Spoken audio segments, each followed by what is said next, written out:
কোটি কোটি ভক্তের কাছে যে আমাকে প্রশ্নবিদদের কাতারে দাঁড় করিয়ে মান সম্মানকে ক্ষুণ্ণ করেছে। প্রতারকরা আমাকে সিলেটের জমিনে শাহজালাল রহমতুল্লাহের জমিনে আমাকে অবাঞ্ছিত ঘোষণা করেছে।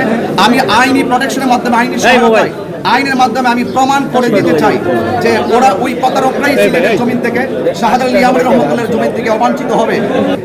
কোনো ধরনের ফোনের মাধ্যমে যোগাযোগ না করে ক্যাবাকারা প্রতারণা করে বিকাশে টাকা নিয়েছে এবং কোটি কোটি ভক্তের কাছে যে আমাকে প্রশ্নবিদদের কাতারে দাঁড় করিয়ে মান সম্মানকে ক্ষুণ্ণ করেছে সেই অপরাধী এবং সেই প্রতারণা যারা করেছেন যে চক্র, এই চক্রের বিরুদ্ধে আইনি সহায়তা চেয়ে আজকে আমি মাননীয় সাইবার ট্রাইব্যুনাল সিলেট মামলা আদালতে মামলা দায়ের করেছি। হুজুর, ওনারা বলছেন যে 33,000 টাকা বিকাশ করেছেন, কার কাছে বিকাশ করেছে তার কোনো সন্ধান আপনি পেয়েছেন কিনা? আপনার সাথে রিলেটেড কিনা? না, তাকে আমি কখনো দেখিনি এবং তার সাথে কখনো আমার ফোনে আলাপ হয়নি।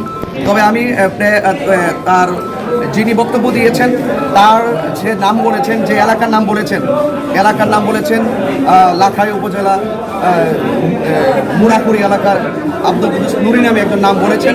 সেই ব্যক্তির নাম বলাতে আমি একটু আইডিয়া করেছি তার এলাকা ওখানেই হবে।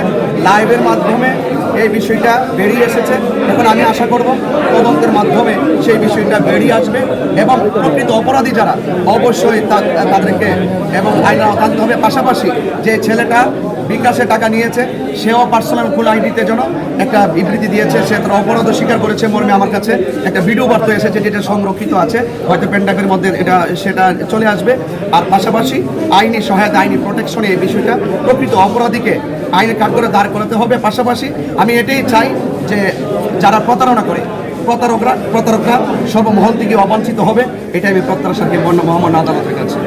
আরেকটা বিষয়, যেহেতু একটা ইনসিডেন্ট ঘটে গেল, সেক্ষেত্রে আপনার সাথে সরাসরি যোগাযোগ করার একটা স্পেশাল মাধ্যম বা পারফেক্ট কোনো মাধ্যম আছে কিনা অন্য যারা যোগাযোগ করে সেটা উন্মুক্ত করবেন? অবশ্যই আমার নাম্বার আছে, আমার নাম্বার আপনারা যোগাযোগ দিবেন, অবশ্যই আমি দেবো। আমি অবশ্যই তদন্তের স্বার্থে, সুষ্ঠু বিচারের স্বার্থে আমার নাম্বার আমি দেবো, সবাই আমার সাথে যোগাযোগ করতে পারবেন।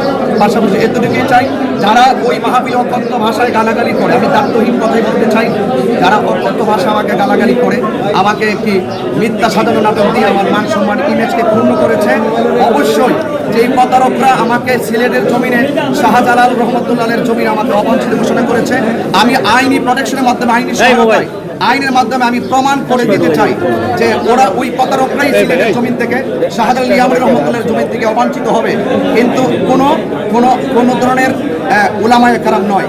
সেই জন্য যারাই উলামায়ে কেরামদের বিরুদ্ধে এরকম প্রতারণা করবে, আইনি প্রোটেকশনের মাধ্যমে ওই প্রতারকদেরকে মুখোশ উন্মোচন করে আমরা তাদেরকেই এই সিলেটের পূর্ণ থেকে অবাঞ্ছিত সেই প্রত্যাশা রাখছি এবং আপনাদের সার্বিক সহযোগিতা কামনা করছি।